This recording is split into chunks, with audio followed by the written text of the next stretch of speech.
pinapala ni Jesus sa mga bata. Dinala ng mga tao kay Jesus ang maliliit na bata upang mahipo niya ang mga ito. Ngunit sinaway ng mga alagad ang nagdala sa mga bata. Subalit lubhang nagalit si Jesus nang makita ito.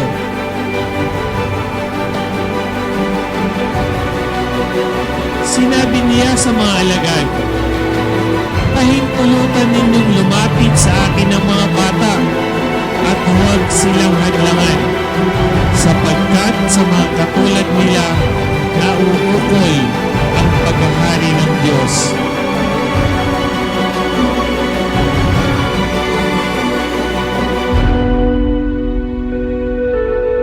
Tradisyon ito nagsimula pa raw noong 1800s.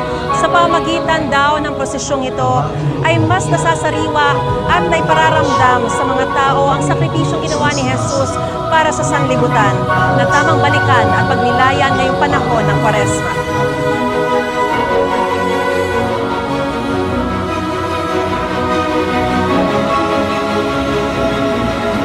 Katotohanan sinasabi ko sa inyo, ang sino mang hindi tumanggap sa paghahari ng Diyos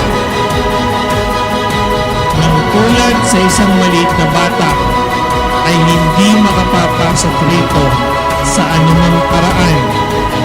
At niyakap ni Jesus ang mga bata at nang maipatong ang kanyang mga kamay sa mga ito, at sa oras na iyon ay pinagpala niya ang mga bata.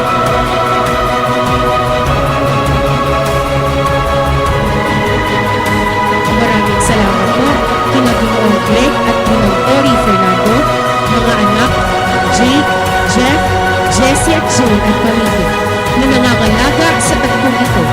Tulong din po sa mga kasama nilang nagpedibusyon at mga manata taon-taon upang may pagpatuloy ang tradisyon natin ito.